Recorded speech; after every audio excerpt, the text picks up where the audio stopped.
ഇപ്പോൾ VM സുധീരൻ മാധ്യമങ്ങളെ കാണുന്നു. അതിലേക്ക് പല സ്ഥാനാർത്ഥികളെയും നിശ്ചയിച്ചതാണ്. ഞാനതിൽ വളരെയേറെ ദുഃഖിതനായിരുന്നു.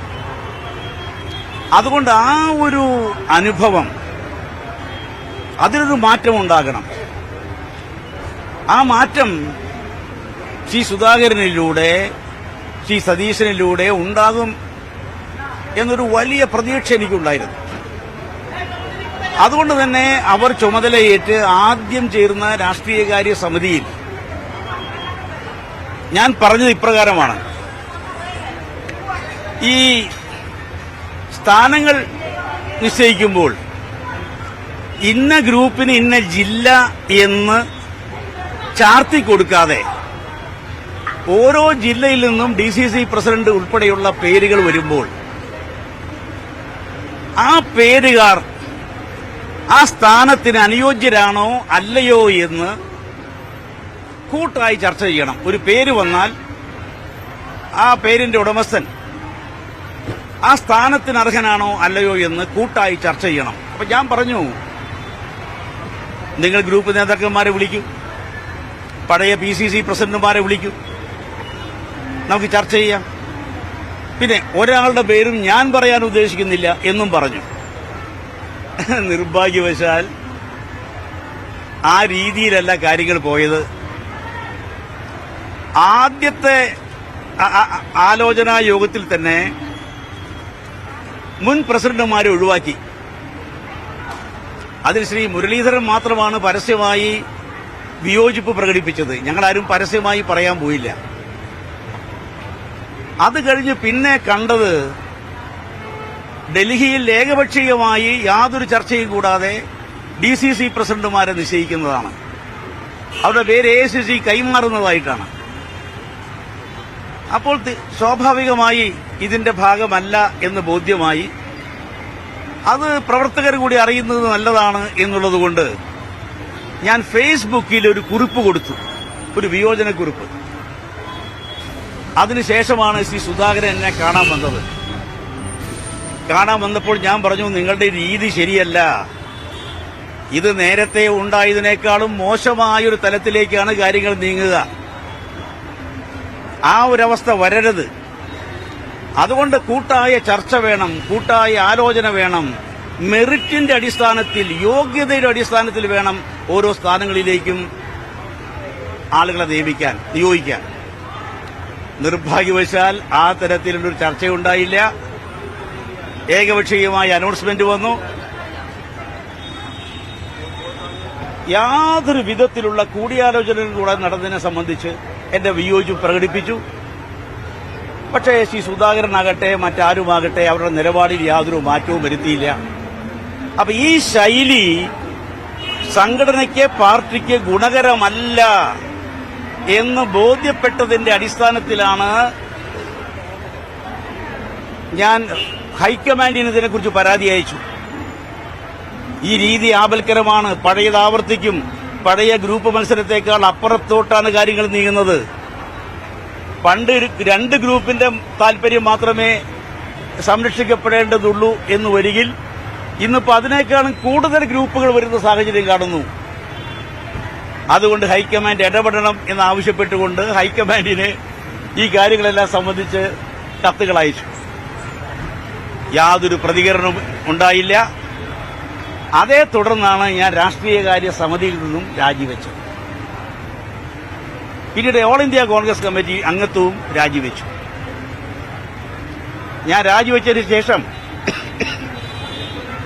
AICC general secretary Tariq Anwar, അദ്ദേഹം ഉൾപ്പെടെ ഉത്തരവാദപ്പെട്ടവർ എന്നെ കാണാൻ വന്നിരുന്നു.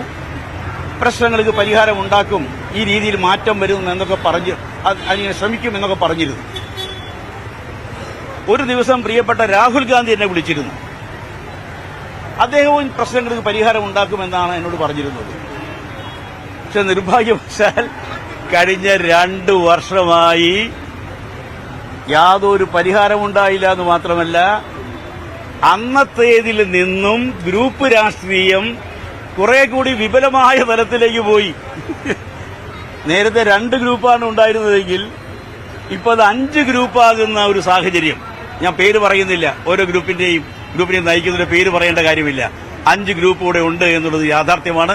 പിന്നെ ഗ്രൂപ്പിന്റെ ഉള്ളിൽ ഉപഗ്രൂപ്പുകളുമുണ്ട്. വളരെയേറെ സങ്കടകരമായൊരവസ്ഥയാണ്. ഓൾ ഇന്ത്യ കോൺഗ്രസ് കമ്മിറ്റിയോ KPCCയിലെ ഉന്നത നേതാക്കളോ ആരും തന്നെ ഞാൻ ഉന്നയിച്ച പ്രശ്നങ്ങൾക്ക് പരാതിക്ക് പരിഹാരമുണ്ടാക്കുന്നില്ല. അത് സംഘടനയ്ക്ക് വരുത്തുന്ന ദോഷങ്ങളെക്കുറിച്ച് അവരാരും ചിന്തിക്കുന്നില്ല. അത് വന്നപ്പോഴാണ് ഞാൻ KPCC നടത്തുന്ന പരിപാടികളിൽ പങ്കെടുക്കില്ല എന്ന് തീരുമാനിച്ചത്. ഞാൻ KPCC പരിപാടിയിൽ പങ്കെടുക്കില്ലെന്നേ ഞാൻ പറഞ്ഞിട്ടുള്ളൂ.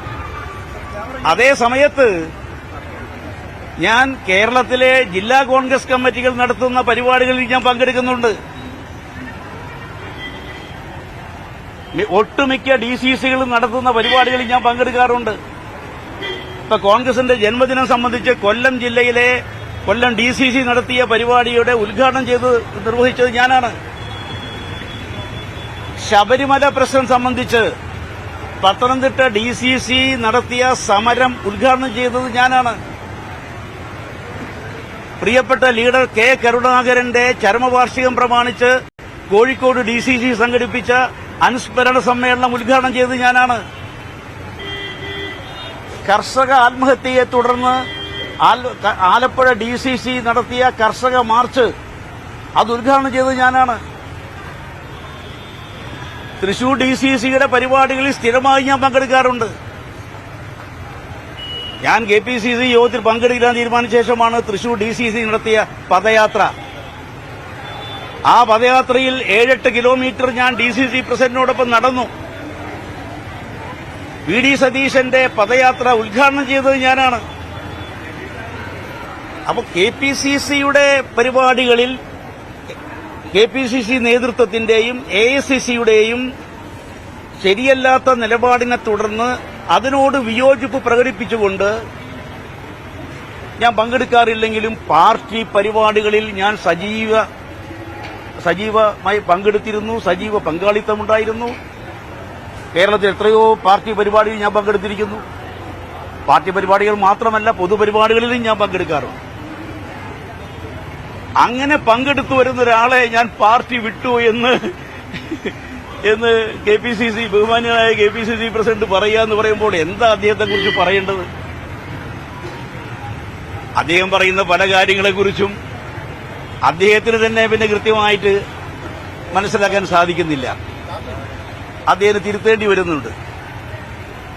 യാതൊരു സംശയവുമില്ല, ഈ കാര്യം അദ്ദേഹത്തിന് തിരുത്തേണ്ടി വരും, തിരുത്തിയിരിക്കും, തിരുത്തേണ്ടി വരുമെന്ന കാര്യത്തിൽ സംശയമില്ല.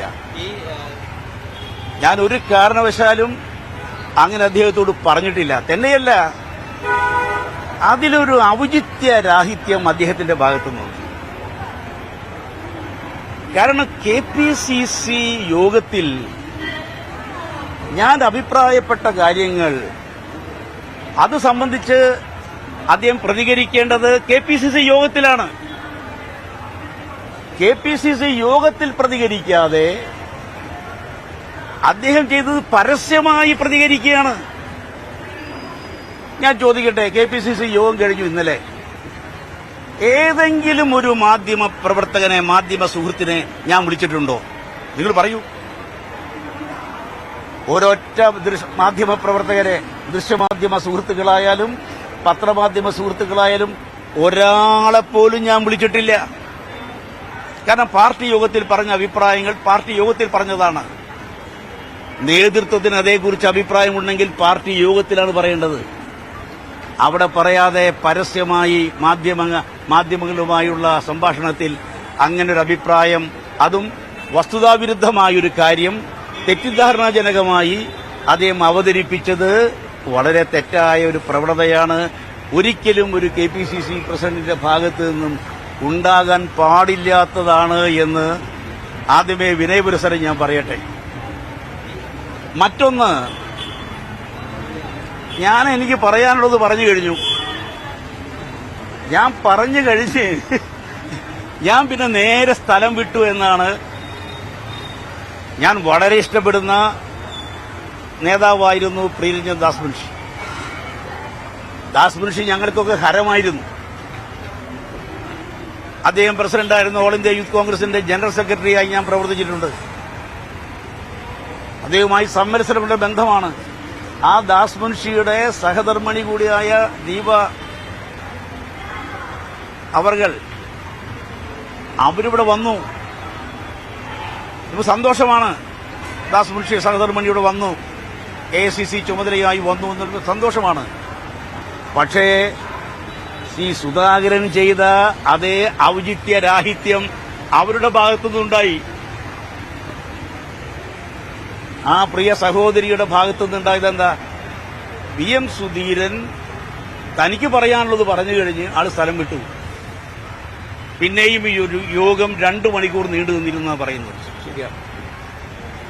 ഞാൻ സംസാരിച്ചു കഴിഞ്ഞു. ശ്രീ മുരളീധരൻ സംസാരിച്ചു, ശശി തരൂർ സംസാരിച്ചു, അത് കഴിഞ്ഞ് മറ്റു ചിലരും സംസാരിച്ചു. പിന്നെ അപ്പൊ അത് കഴിഞ്ഞ് ഞാൻ അവരോട് പറഞ്ഞു, എന്റെ മകൻ അമേരിക്കയിലേക്ക് ഇന്ന് മടങ്ങുകയാണ്.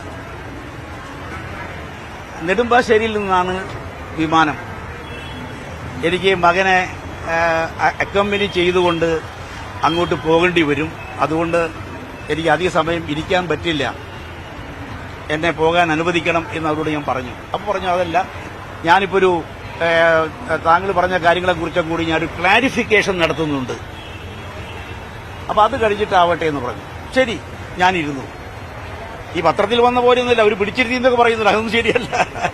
അവർ ക്ലാരിഫിക്കേഷൻ ഞാൻ നടത്താൻ പോവുകയാണ്, അത് കഴിഞ്ഞിട്ട് പോകാമെന്ന് പറഞ്ഞു. ശരി, ക്ലാരിഫിക്കേഷൻ കഴിഞ്ഞു. ഞാൻ എണീറ്റ് യോഗത്തിൽ ഞാൻ പരസ്യമായി പറഞ്ഞു, ഞാനിങ്ങനെ മകൻ അമേരിക്കയിലേക്ക് ഇന്ന് പോകുന്നു, നെടുമ്പാശ്ശേരിയിൽ നിന്നാണ് പോകുന്നത്, അവനെ യാത്ര അയക്കാൻ എനിക്കും കൂടെ പോകണം, അതുകൊണ്ട് ഞാൻ ഇപ്പോൾ ഇവിടുന്ന് പോകേണ്ടി വന്നിരിക്കുകയാണ്, ദയവായി നിങ്ങൾ ക്ഷമിക്കണം, എന്നെ പോകാൻ അനുവദിക്കണമെന്ന് പരസ്യമായി പറഞ്ഞ്, യോഗത്തിൽ പരസ്യമായി പറഞ്ഞതിന് ശേഷമാണ് ഞാൻ അവിടെ നിന്ന് പോകുന്നത്. അല്ലാതെ എന്റെ ഭാഗം പറഞ്ഞ്, എനിക്ക് പറയാനുള്ളത് പറഞ്ഞ് മറ്റുള്ളവർ കേൾക്കാതെ ഏകപക്ഷീയമായി ഞാൻ പോയി എന്ന് പറയുന്ന ആ ഒരു രീതി ഒട്ടും ശരിയായില്ല. പ്രത്യേകിച്ചും അവരെ പോലെ ഉന്നത സ്ഥാനത്തിരിക്കുന്ന ഒരു വ്യക്തി എന്നെ പോലെ ഒരാളെ സംബന്ധിച്ച് അങ്ങനെ തെറ്റിദ്ധാരണജനകമായ രീതിയിൽ അവതരിപ്പിച്ചത് എനിക്ക് അതിയായ ദുഃഖമുണ്ട്. അത്രമാത്രമേ ഞാൻ അതേക്കുറിച്ച് ഇപ്പോൾ പറയുന്നുള്ളൂ.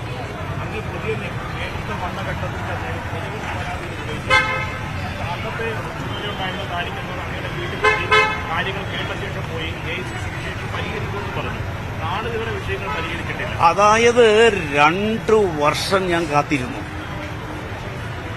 ഞാൻ ഈ KPCC പരിപാടികളിൽ മാത്രമേ പങ്കെടുക്കാതിരിക്കുന്നുള്ളൂ.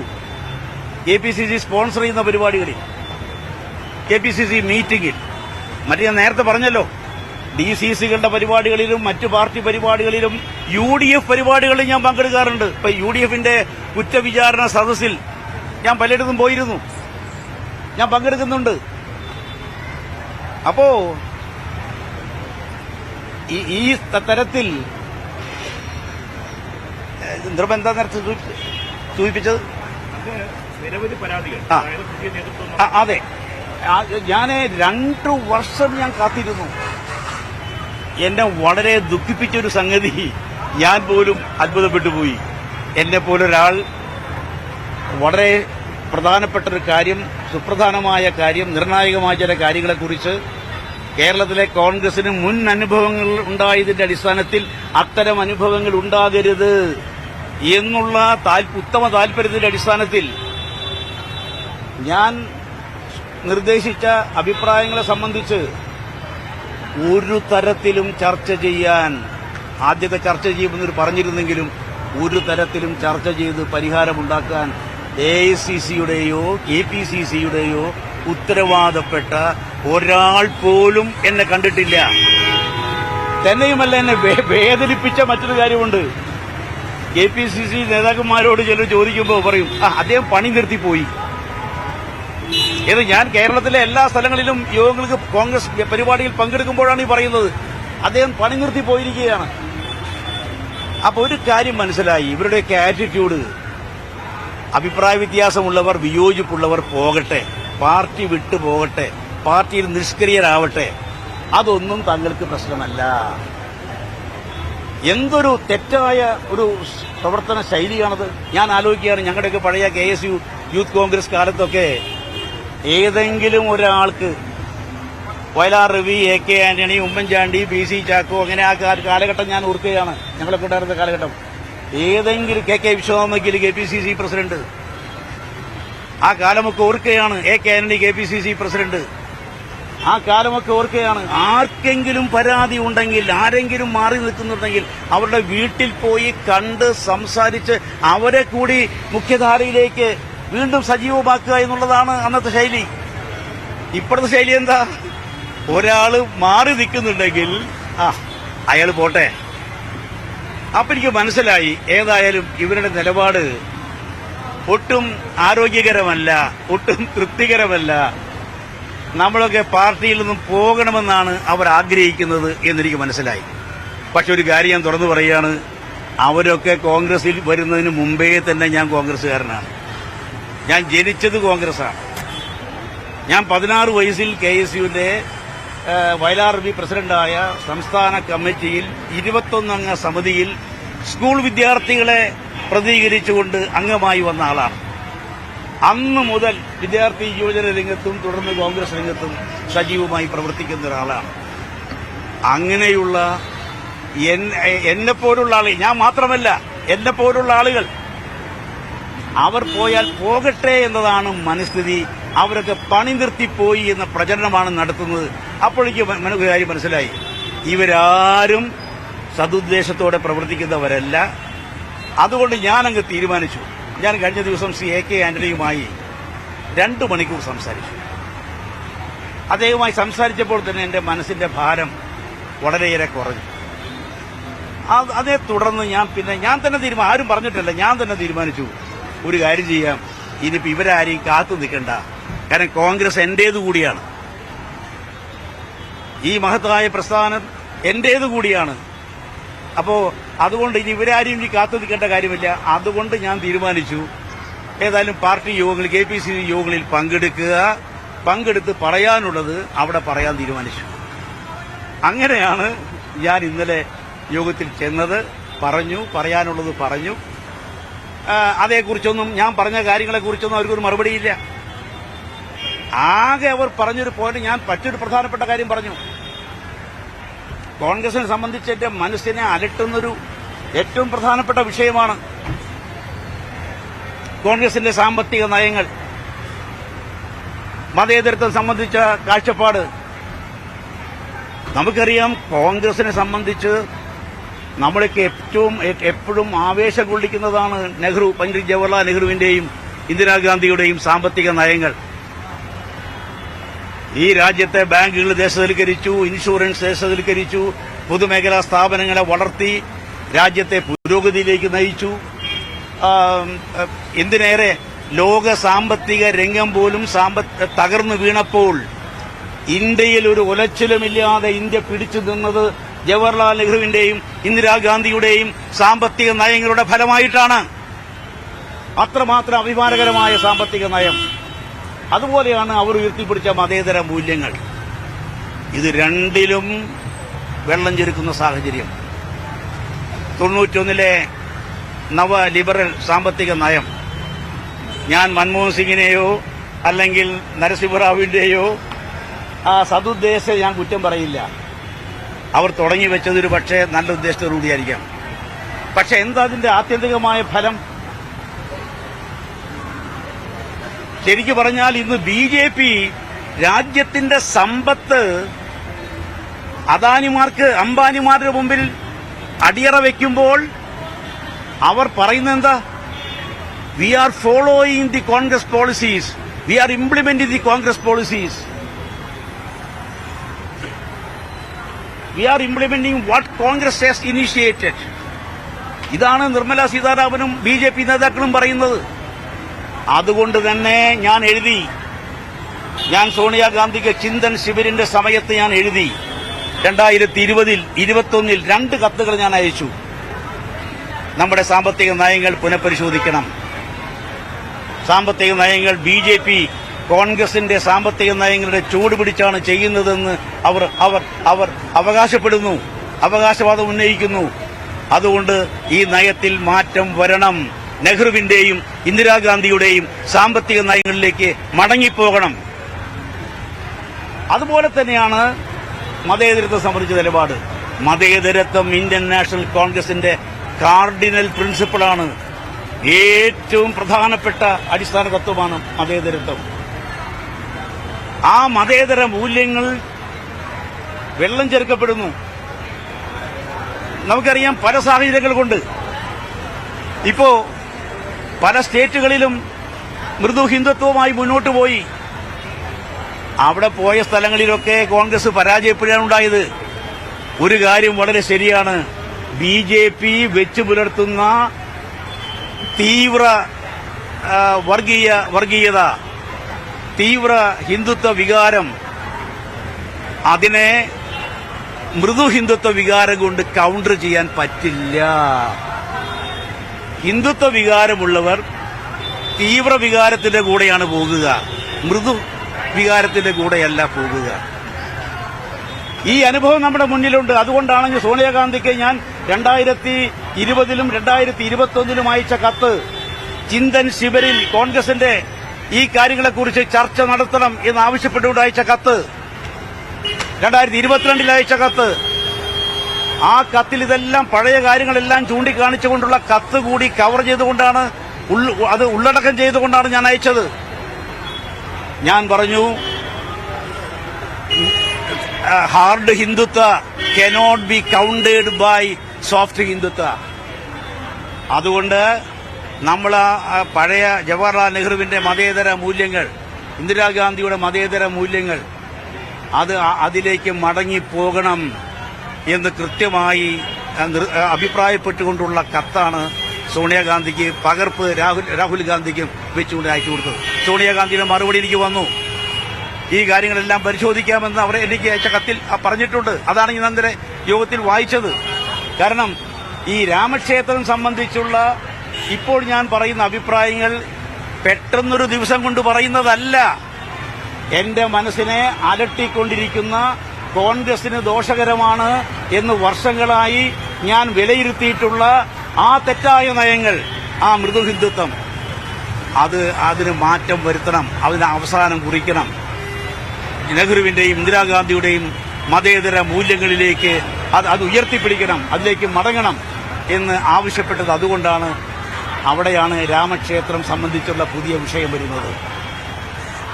ഈ കാര്യത്തിൽ രാമക്ഷേത്രം സംബന്ധിച്ച പരിപാടിയിൽ പങ്കെടുക്കാൻ ക്ഷണം കിട്ടിയപ്പോഴേ അത് നിരാകരിക്കേണ്ടതായിരുന്നു,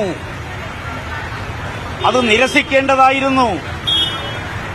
ഒരു കാര്യം വളരെ വ്യക്തമല്ലേ, നരേന്ദ്രമോദി ആഘോഷമായി വർഗീയ വികാരം ആളിക്കത്തിക്കുക, വെറുപ്പിന്റെയും വിദ്വേഷത്തിന്റെയും അടിസ്ഥാനത്തിൽ ജനങ്ങളെ ഭിന്നിപ്പിക്കുക, ഇങ്ങനൊരു നയവുമായി നരേന്ദ്രമോദി വ്യക്തമായ അജണ്ട, വർഗീയ അജണ്ട വെച്ച് പുലർത്തിക്കൊണ്ട്, എന്തിനേറെ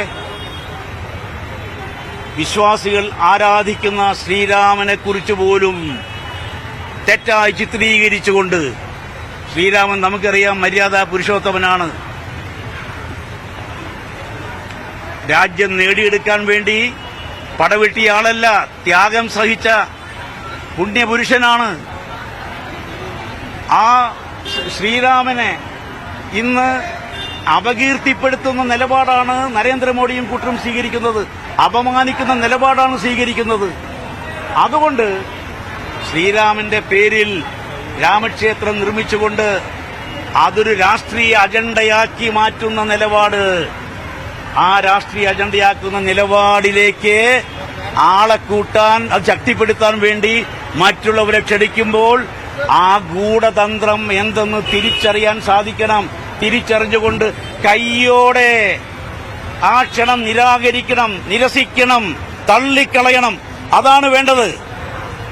അതല്ലാതെ അതൊക്കെ ചർച്ച ചെയ്ത് തീരുമാനിക്കും എന്ന് പറയുന്നതിന്റെ ആ പൊരുൾ എനിക്ക് മനസ്സിലാകുന്നില്ല. അതുകൊണ്ട് ഞാൻ ആവർത്തിക്കുന്നു, രാമക്ഷേത്രം സംബന്ധിച്ച പിന്നെ പാർട്ടികൾ ക്ഷണം കിട്ടിയ പാർട്ടികൾ, കോൺഗ്രസ് ഉൾപ്പെടെയുള്ള പാർട്ടികൾ അല്ലെങ്കിൽ കോൺഗ്രസ് നേതൃത്വം ഉൾപ്പെടെയുള്ള കോൺഗ്രസിന്റെ നേതാക്കന്മാർ ഉൾപ്പെടെയുള്ള നേതാക്കന്മാർ ആ ക്ഷണം നിരസിക്കണം, ആ ക്ഷണം കൈയോടെ തള്ളിക്കളയണം. അതൊരു ചർച്ചാ വിഷയമാക്കേണ്ടതല്ല എന്ന് ഞാൻ ആവർത്തിച്ച് പറയാൻ ആഗ്രഹിക്കുന്നു. അതിലാരെങ്കിലും പങ്കെടുത്താൽ അത് നരേന്ദ്രമോദിയുടെ കെണിയിൽ വീഴുന്നതിന് തുല്യമാണ്. അതിലാരെങ്കിലും പങ്കെടുത്താൽ അതിന്റെ അർത്ഥം അത് അങ്ങേയറ്റം ആത്മഹത്യാപരമായിരിക്കും എന്ന കാര്യത്തിൽ എനിക്ക് യാതൊരു സംശയമില്ല. ഈ കാര്യത്തിൽ എന്റെ നിലപാട് വളരെ ഉറച്ച നിലപാടാണ്. എന്റെ മാത്രമല്ല, മതേതര മൂല്യങ്ങളിൽ അടിയുറച്ച് വിശ്വസിക്കുന്ന ഏവർക്കും അങ്ങനെയേ ചിന്തിക്കാനാവൂ. ജവഹർലാൽ നെഹ്റുവിന്റെയും ഇന്ദിരാഗാന്ധിയുടെയും മതേതര മൂല്യങ്ങൾ ഉൾക്കൊള്ളുന്ന ഏതൊരാൾക്കും അങ്ങനെയേ ചിന്തിക്കാനാവൂ. അതുകൊണ്ട് ഈ കാര്യം സംബന്ധിച്ച യാതൊരു സംശയങ്ങൾക്കും ഇടവരുത്താതെ ഇനിയെങ്കിലും വൈകാതെ ആ ക്ഷണം പാടെ തള്ളിക്കളയാൻ തയ്യാറായില്ലെങ്കിൽ വൈകും തോറും അത് കോൺഗ്രസിന് ക്ഷീണമാണ്, മതേതര പ്രസ്ഥാനങ്ങൾക്ക് ക്ഷീണമാണ്. അതിന്റെ എല്ലാം ഗുണഭോക്താവ് നരേന്ദ്രമോദി മാത്രമായിരിക്കും, ബിജെപിയും സംഘപരിവാറും മാത്രമായിരിക്കും എന്ന കാര്യത്തിൽ യാതൊരു സംശയവുമില്ല. ഈ നിലപാട് എവിടെയും എപ്പോഴും എപ്പോൾ വേണമെങ്കിലും ഇനി ആവർത്തിക്കാനും എനിക്ക് യാതൊരു മടിയുമില്ല.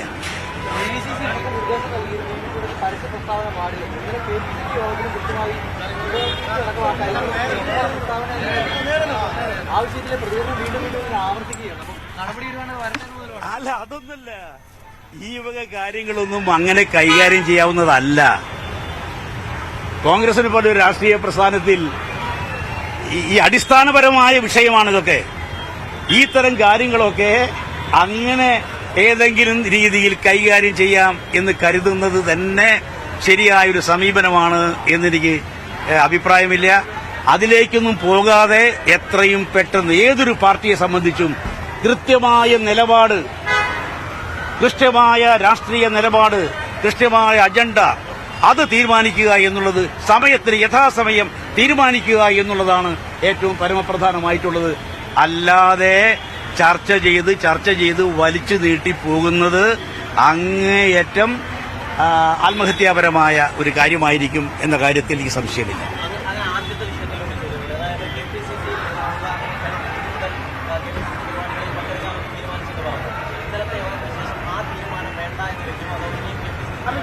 തീർച്ചയായിട്ടും പങ്കെടുക്കും.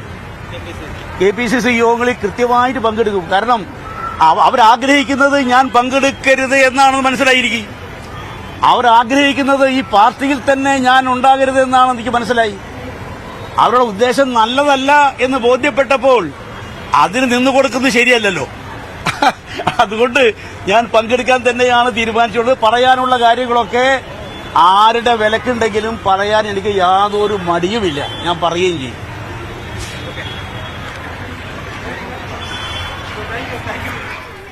കെ സുധാകരനെതിരെ ആഞ്ഞടിച്ച VM സുധീരൻ. സുധാകരൻ പരസ്യമായി പ്രതികരിച്ചത് ശരിയായില്ല, താൻ പാർട്ടി വിടുമെന്ന് പറഞ്ഞിട്ടില്ല. ഹൈക്കമാൻഡിനെതിരെയും വിമർശനമുണ്ടായി. കെ സുധാകരന്റെ ഔചിത്യമില്ലായ്മ ദീപാദാസ് മുൻഷിയും ആവർത്തിച്ചു. നേതൃത്വത്തിന്റെ ശൈലി പാർട്ടിക്ക് ഗുണകരമല്ല. പരാതികൾക്ക് ഇതുവരെയും പരിഹാരമുണ്ടായിട്ടില്ല. അയോധ്യ ചടങ്ങിൽ പങ്കെടുക്കില്ലെന്ന് ക്ഷണം ലഭിച്ച ഉടൻ തന്നെ അറിയിക്കണമായിരുന്നു. ഇനിയെങ്കിലും അക്കാര്യം അറിയിക്കണം, ഇല്ലെങ്കിൽ പാർട്ടിക്ക് വലിയ ക്ഷീണമുണ്ടാകുമെന്നും VM സുധീരൻ തുറന്നടിച്ചു. വലിയ വിമർശനങ്ങളാണ് KPCC അധ്യക്ഷനെതിരെ ഇപ്പോൾ VM സുധീരൻ നടത്തിയിരിക്കുന്നത്. വാർത്തയുടെ വിശദാംശങ്ങൾ ഡാൻ കുര്യൻ പങ്കുവയ്ക്കും. ഡാൻ, വലിയൊരു തമ്മിലടിക്കുള്ളൊരു വഴിയാണ് തുറന്നിരിക്കുന്നത്. കോൺഗ്രസിനുള്ളിൽ വലിയ പടലപ്പിണക്കങ്ങൾക്ക് വഴിവെച്ചിരിക്കുന്നു. VM സുധീരനും അതോടൊപ്പം തന്നെ കെ സുധാകരനും തമ്മിലുള്ള ഒരു തുറന്ന പോരിലേക്ക് കാര്യങ്ങൾ നീങ്ങുന്നു, അല്ലെ? ഈ VM സുധീരനും കെ സുധാകരനും എന്നതിനപ്പുറത്തേക്ക് അതിന് കുറച്ചുകൂടി വ്യാപ്തിയുണ്ട്. VM സുധീരൻ കോൺഗ്രസ് നേതൃത്വത്തിനെതിരെ അപ്പാടെ രംഗത്ത് വരുന്ന ഒരു സാഹചര്യമാണ് ഉണ്ടായിരിക്കുന്നത്. ഹൈക്കമാൻഡ് നേതൃത്വത്തെയും KPCC നേതൃത്വത്തെയും ഒരുപോലെ വിമർശിച്ചുകൊണ്ടാണ് ഇപ്പോൾ VM സുധീരൻ രംഗത്തെത്തിയിരിക്കുന്നത്. പാർട്ടിയിൽ വെച്ചുപൊറുപ്പിക്കാനാവാത്ത ചില അച്ചടക്കരാഹിത്യം കഴിഞ്ഞ ഏതാനും നാളുകളായി നടന്നുകൊണ്ടിരുന്നു. 2 വർഷം മുമ്പ് തന്നെ താനിത് ചൂണ്ടിക്കാണിച്ചതാണ്. സോണിയാഗാന്ധിക്കടക്കം കത്തയച്ചിരുന്നു, ചിന്തൻ ശിബിരിലടക്കം വിഷയം ഉന്നയിച്ചിരുന്നു. പക്ഷേ കൃത്യമായി ഇതിന് പരിഹാരം കാണാൻ സാധിച്ചില്ല എന്ന് മാത്രമല്ല, താൻ മുമ്പോട്ട് വെച്ച നിർദ്ദേശങ്ങളെ പൂർണ്ണമായും KPCC നേതൃത്വവും AICC നേതൃത്വവും തള്ളിക്കളയുകയായിരുന്നു എന്ന വിമർശനവും VM സുധീരൻ ഉന്നയിക്കുന്നു. അതോടൊപ്പം തന്നെ KPCC അധ്യക്ഷൻ K സുധാകരൻ തന്നോട് ഔചിത്യരാഹിത്യത്തോടെയാണ് പെരുമാറിയത്. ദീപാദാസ് മുൻഷിയും AICC ജനറൽ സെക്രട്ടറിയായി കേരളത്തിന്റെ ചുമതല ഏറ്റെടുത്ത ദീപാദാസ് മുൻഷിയും അതേ ഔചിത്യരാഹിത്യം തന്നെ തന്നോട് തുടർന്നു എന്ന വിമർശനവും VM സുധീരന്റെ ഭാഗത്തു നിന്ന് ഉണ്ടായിട്ടുണ്ട്. പാർട്ടിയിൽ പരസ്യ പ്രസ്താവനകൾ പാടില്ല എന്ന് എപ്പോഴും നിലപാടെടുത്തിരുന്ന K സുധാകരൻ തന്നെ, KPCC അധ്യക്ഷൻ K സുധാകരൻ തന്നെ കഴിഞ്ഞ ദിവസം VM സുധീരനുമായി ബന്ധപ്പെട്ട മാധ്യമപ്രവർത്തകരുടെ ചോദ്യത്തിന് നൽകിയ മറുപടിയാണ് VM സുധീരനെ ചൊടിപ്പിച്ചിരിക്കുന്നത്. അതുകൊണ്ട് തന്നെയാണ് K സുധാകരനെതിരെ വ്യക്തിപരമായും പാർട്ടി നേതൃത്വത്തെ കടന്നാക്രമിക്കുകയും ചെയ്ത തരത്തിലേക്ക് രൂക്ഷ വിമർശനവുമായി ഇപ്പോൾ VM സുധീരൻ രംഗത്തെത്തിയിരിക്കുന്നത്. ഏതായാലും ന്യൂയോർക്കിലേക്ക് KPCC അധ്യക്ഷൻ വിദഗ്ധ പരിശോധനകളുടെ ഭാഗമായി ഇത് പോകുന്ന സാഹചര്യമുണ്ട്. അതുകൊണ്ട് പോകുന്നതിന് മുമ്പ് മാധ്യമപ്രവർത്തകർ കൊച്ചിയിൽ വെച്ച് നെടുമ്പാശ്ശേരി വിമാനത്താവളത്തിൽ വെച്ച് അദ്ദേഹത്തോട് പ്രതികരണം ആരാഞ്ഞിരുന്നു. ആ സമയത്തും KPCC അധ്യക്ഷൻ വ്യക്തമാക്കിയത് VM സുധീരന്റെ മുൻ KPCC അധ്യക്ഷൻ കൂടിയായ VM സുധീരന്റെ പ്രസ്താവനകൾക്ക് താൻ വില കൽപ്പിക്കുന്നില്ല എന്നാണ്. അതുകൊണ്ട് തന്നെ അദ്ദേഹം തിരികെ വരുമ്പോൾ 2 ആഴ്ചകൾക്ക് ശേഷം KPCC അധ്യക്ഷൻ തിരികെ വരുമെന്നാണ് പറയുന്നത്. അതുകൊണ്ട് തന്നെ തിരികെ വരുന്ന സമയത്ത് കൃത്യമായി ഇപ്പോൾ അദ്ദേഹം നടത്തിയിരിക്കുന്ന ഈ പ്രതികരണങ്ങൾക്ക് മറുപടി നൽകുന്ന സാഹചര്യം ഉണ്ടായിരിക്കാം. എന്തായാലും പാർട്ടി തലത്തിൽ VM സുധീരൻ നേതൃത്വവുമായി വലിയ തരത്തിലൊരു അകൽച്ചയിലേക്ക് പോകുന്ന സാഹചര്യമാണ്. അതുകൊണ്ട് തന്നെയാണ് സോണിയാഗാന്ധിയുമായി വളരെ അടുത്ത വ്യക്തിബന്ധം കാത്തു സൂക്ഷിച്ചിരുന്ന VM സുധീരൻ ഹൈക്കമാൻഡ് നേതൃത്വത്തെ ഒരുപോലെ അതൃപ്തി രേഖപ്പെടുത്തുന്ന തരത്തിലേക്ക്, അല്ലെങ്കിൽ ഹൈക്കമാൻഡും KPCC നേതൃത്വവും ഒരുപോലെ തന്നെ അവഗണിക്കുകയാണെന്ന പരസ്യമായ വിമർശനം പങ്കുവെച്ചുകൊണ്ടാണ് മാധ്യമങ്ങളോട് പ്രതികരിച്ചിരിക്കുന്നത്.